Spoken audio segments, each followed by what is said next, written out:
because I have both undergraduate and graduate degrees in nutrition, there are certain things that I assume, and I shouldn't always assume. Like I assume that everybody knows what the difference is between carbs and proteins, but the fact is everybody doesn't. And I've seen that certainly amongst students that I've taught, and I have seen that amongst the public at large. Not only not understanding the difference between it, but not understanding the applications of where you apply one and what the advantages of one over the other are for specific sports nutrition related purposes. And so in today's podcast, what we're going to talk about is what is the real differences between carbs and proteins, and what are those applications? And for those brand owners out there, this is something you need to pay close attention to when you are formulating your products.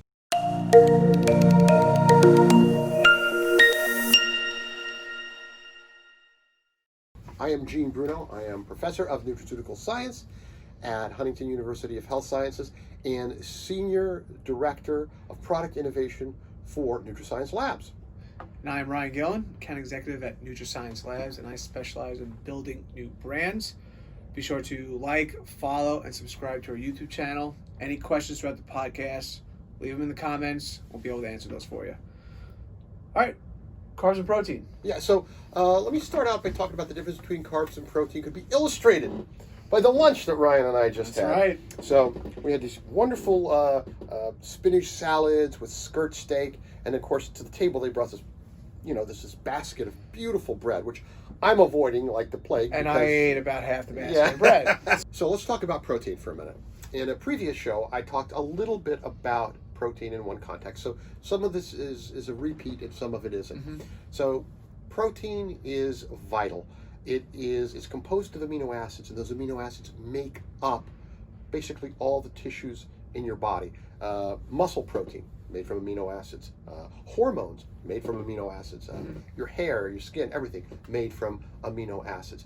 You need dietary protein to provide you with that. I like to compare it to like Legos that you find when you're a kid. You build Legos and you use it to build things. Well, amino acids are the same thing. It's like different size Legos, different color Legos. They will build different kinds of structures, and you need to get a variety of them to build all the things you need, especially you need for muscle repair. And you have to get enough. As I mentioned in one of the other shows, you need somewhere a certain amount of protein per gram to like pound. That's correct. Weight, So about 1.4 to 2 grams of protein per kilogram of body weight. And this would this be for the average Joe person, or more for an athlete? Specifically for an athlete. So the sort of one-size-fits-all daily value for protein is 50 grams. Okay. If you're a couch potato doing nothing, maybe that's good. Yeah. But otherwise, to put into perspective, that amount that I told you, 1.4 to 2 grams. You need that to rebuild the muscles from all the exercise. So that means like if you're like 154 pounds, you're getting somewhere between 100 and 120 grams of protein to get to that level. Okay. And that's throughout the day, remember? You're not taking 140 grams of protein powder and be like, I'm good. This is throughout the day, And if you do try to do it all at once, or most of it at once, you will regret it because you will suffer from the dreaded protein farts because you're not going to digest it well, right? And you're not going to be a pleasant person to be near. Oh, no. I think everyone's dealt with that too, though. Yeah, well, there was this one time I was traveling and I had a roommate who was a bodybuilder, and he did so much protein, and I won't go into it. You can use your imagination. It wasn't that fun. Anyway, so protein, vitally important. Got to have sufficient amounts of it.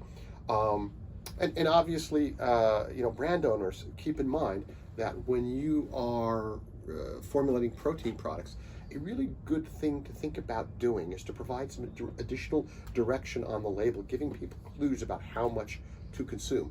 Obviously, in your supplement facts box, you have to have a fixed amount, or nutrition facts a fixed amount, and that's a standard serving size. But you can also put a table on there, something to show people, depending upon what your weight is and what your goal, the amounts of protein they should consume. People will appreciate it. You'll sell more of the product. And it also depends on who their clientele is, whether they're looking to have 15 grams of protein per serving, or they're looking to have 30 grams of protein. And it's always good to have different options for your clientele. Where like, all right, this is something that's only 15 grams versus here's a product that's 30 grams of protein. If you're doing high intensity, more training, you need more protein going on. So it's helping gives your clientele a little more options to go. Do you find so? I can tell you that years ago, many years ago, when I used to work in retail stores, manage them and what have you. The bodybuilding protein type products, it was always playing the power game, whoever had the most grams of protein. Oftentimes it was just increasing the size of the scoop. Yeah. Have you found that to still be the case? Or has it gone down a little bit and you can use I still get some calls asking, I need 30, 40 grams of protein. I was like, and as a manufacturer, you're going to want to ask them the right questions, like, well, why? Like, why do you want this? And if they're not exactly sure, you could always, advise them, like, all right, here's usually the average. It's usually 20 to 25 grams of protein per serving. What's your clientele looking like? But it kind of dialed back of saying, like, all right, I have the most protein. My product's the best. You're seeing more of the 20 to 25 grams from most of the products.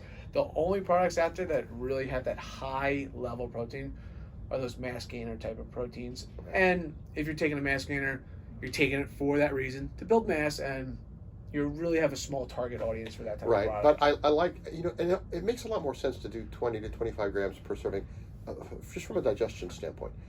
The amount that you can digest and absorb at a given time is limited, and if you start going much higher than that, it's going to be harder to do. You can take a lot of protein in a day, just not a lot all at once. Yeah. So if you're doing 20 to 25 grams, that's pretty good, But one of the things to consider, even if you're doing 20 to 25 grams, especially if you're doing more, is what can you do to enhance the digestibility and the absorption of those proteins? One of the things that you can do if you want to make something a little bit more interesting in your protein product is you could include some enzymes. Yep. There's some enzymes you can include and other kinds of materials that will help you digest and break down the protein more efficiently so you can absorb it more effectively. Yeah. And that's not a bad idea. It also gives you a little bit of an edge over somebody else. Yeah, because it lets your clientele see, they have other things on this supplement fact panel that help me digest, makes it a little bit easier. You can tell a story on the label about it. Here's why ours is better. There's a million whey proteins. Why should you use this one? This one has these enzymes that you're going to digest and absorb it better. I mean, that will appeal to people, and it's real. And that's something that your contract manufacturer could advise you on which enzymes would be best for this type of protein, and which one would be most effective for your clientele. And all you have to do is just ask, and we'll be able to help out in that area, see what dosages would be best for this type of protein versus that type of protein. Exactly. All right. So enough about protein. Let's talk about carbs for a little bit. Carbs. Carbs are kind of that double-edged sword to an extent. They taste delicious. They taste very good. Taste very good. And listen, they are good for you. There is just a big trend towards avoidance of carbs. The keto diet, that kind of thing. But not to be confused, carbs do have a value and they can do good things. Let's first talk about the different types. If you're going to categorize carbs, you're going to put them in one of three categories. You're going to put them in sugars, starches, or fibers. Yes. Okay. The sugars, just like you have amino acids that are the building blocks of protein, sugars are the building blocks of carbohydrates. And even a starch is a long chain glucose molecule. Okay. So, sugars are basically disaccharides or monosaccharides, meaning single or double sugars, and that's fine.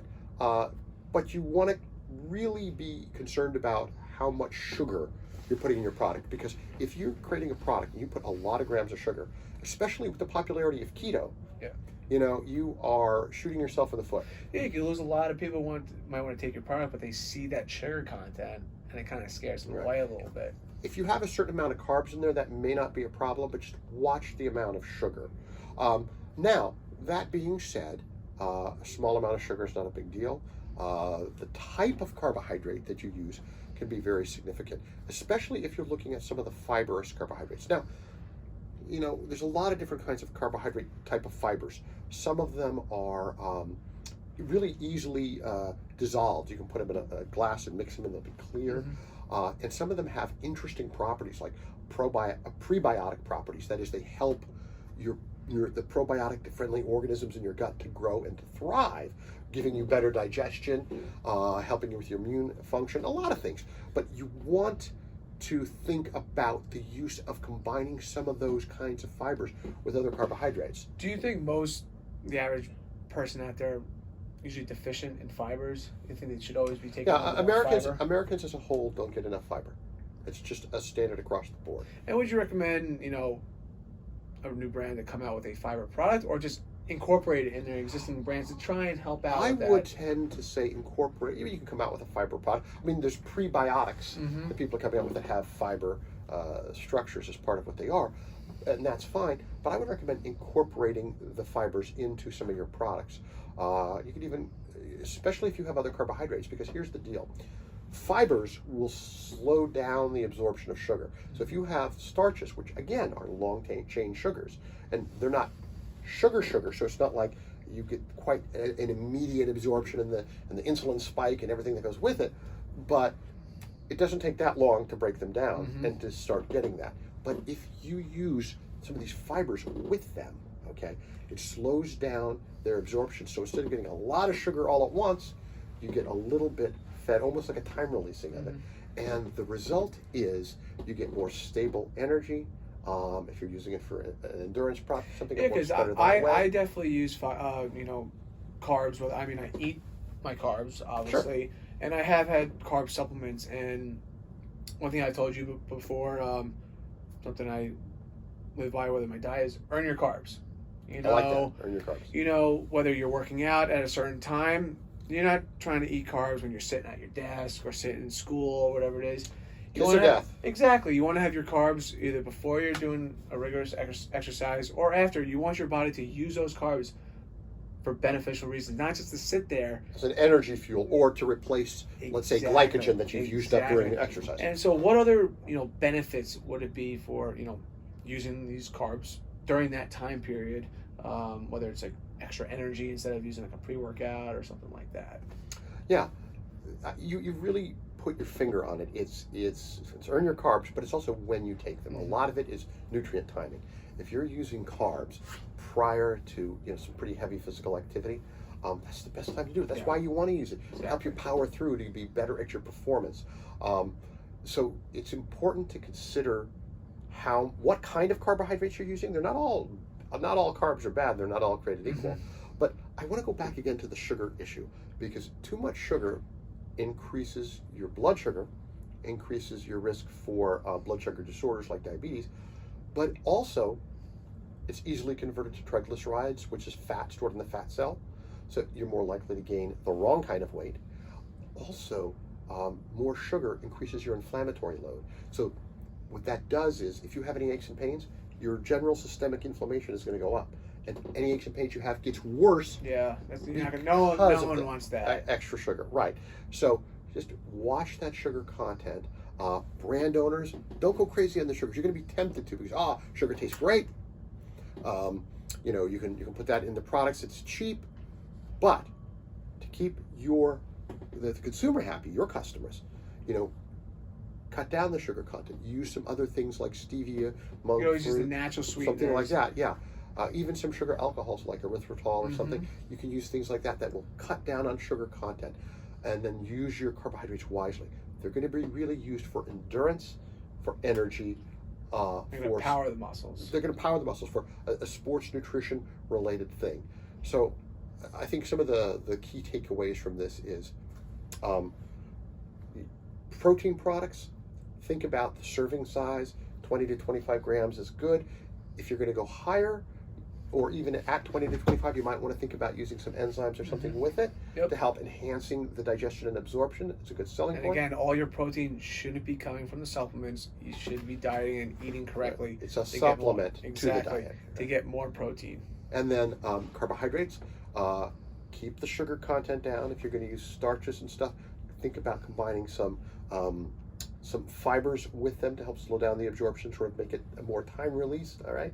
And by the way, those fibers, again, besides having prebiotic benefits, some of them have other benefits, like some of them actually help with satiety, helping you to feel full better. So it could actually help you not overeat. Yeah, almost like an appetite suppressant. Almost like, yeah.